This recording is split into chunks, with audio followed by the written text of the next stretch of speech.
Yo, yo, yo, and indeed, yo. My name is Booker, and I'd like to welcome you to my inaugural game review. Sit tight and listen. I have a fully loaded keyboard, and I'm not afraid to use it. So, which lucky game gets to pop my review a cherry and suffer my baleful gaze? Well, spoiler alert, it's a little charmer. And it's from two-man dev team Hit the Crow, and it's called Sunken. Okay, well, I've kind of given away that I like this game in the first paragraph, but there are caveats to this, as we shall find out as I continue. Sunken is a top-down, isometric dungeon brawler, somewhat in the vein of Diablo.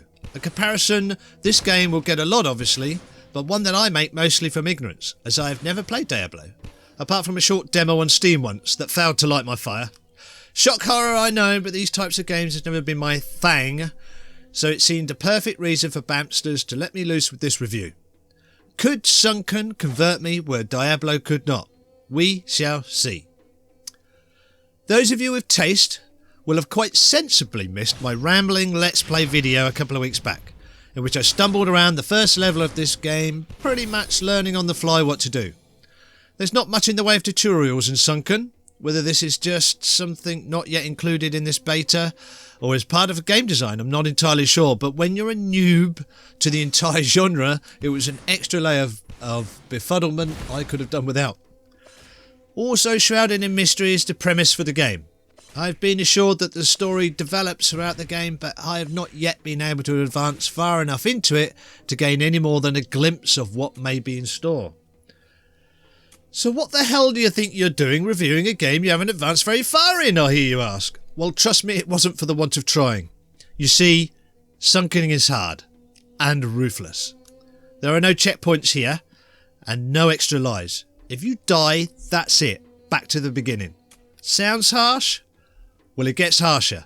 But let me rewind a moment and explain some of the gameplay elements within Sunken so that you may start to understand my pain. Combat is deceptively simple.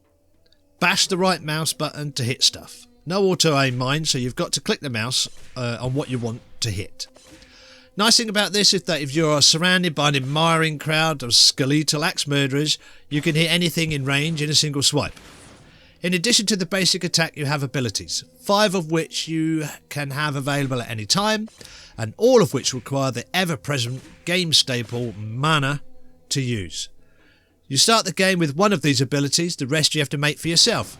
There are 10 tiers of these abilities, with 5 abilities per tier, and each ability has several layers of upgrades available to it. Yup, there's a lot of depth here. But with only 4 active slots available and 1 on the left mouse button, there's a big future headache here in what to choose. And the reason for all this combat? Apart from avoiding a horrible death, obviously, it's all about the loot. Killing foes, and there are many and varied, kudos to the two-man dev team, causes them to drop loot. It seems pretty random, but drops will include health and mana potions, crafting materials, recipe books, weapons, armour and so forth. Everything you'll need in the game. Recipe books may contain potions or abilities or anything really. You need to learn them, then use crafting materials to make them. Armour and weapons can have extra bonuses with them, and can also add to your 4 primary stats: might, dexterity, intelligence and vitality. All pretty standard fare. You get 5 points to spend on these stats every time you go up a level by earning XP, killing everything in sight. I'm not entirely sure what the level cap is at, but I am assured it is over 100. So as you can see, there is plenty to do in the game. It has depth, it has combat, you can tailor to your style with abilities as you find them and craft them. There is a real sense of accomplishment as you build your character and start getting snippets of story and avoid death by a whisker, recoup and rejoin the fight.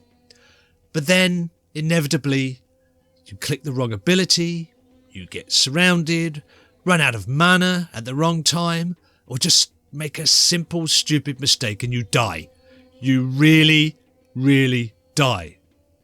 All that XP, all those primary stats, every single piece of cool armour or hard-hitting weaponry with bonuses literally to die for, your crafting materials, your recipes not yet crafted, your potions, everything's gone. Just gone. back at the beginning of the first level with nothing but a pair of trousers and a tear in your eye. What sort of madness is this? There is one silver lining.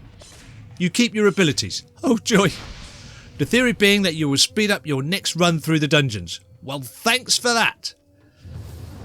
Fortunately, the game is engaging enough to continue, at least while you're on these early dungeons, but the levels of masochism required to get to a high-level character, over 100 I remind you, is something I can't begin to contemplate.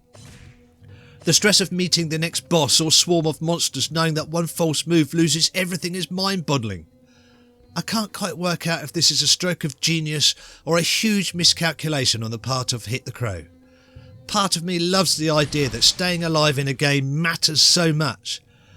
And then the other part of me that likes to chill while gaming is appalled that I should even entertain such a notion. The video accompanying my dulcet tones here ends with me failing to get past the boss at the end of the second dungeon. I did manage this feat once, but I wasn't recording, unfortunately. After that failure, I couldn't face playing any more that night, and if I'd given you this review then, it would have had a good few choice words in it, and a rather scathing low score. But now I find myself itching to try again. At odd moments during the day, I find myself calculating how to quickly get through these lower levels again to progress the game forward. That surely means Hit the Crow have got something right? Of course they have. Sunken runs smoothly and it looks great with some awesome attention to detail when you take into account the small team. The voice acting is quirky, clearly one person, but engaging all the same. Gameplay is challenging and deep and somehow nearly always retains that just one more try vibe that so many games lack. I really hope these guys find a market for this type of game challenge, because Sunken deserves to be played by as many people as possible. For me, in the long term, it's probably one challenge too many. Give me some checkpoints and this game gets a 9, but for making me cry like a girl, they'll have to settle for an 8. I'll probably still never play Diablo again, but I can't wait for my next date with Sunken. Job done. It's been real. See ya!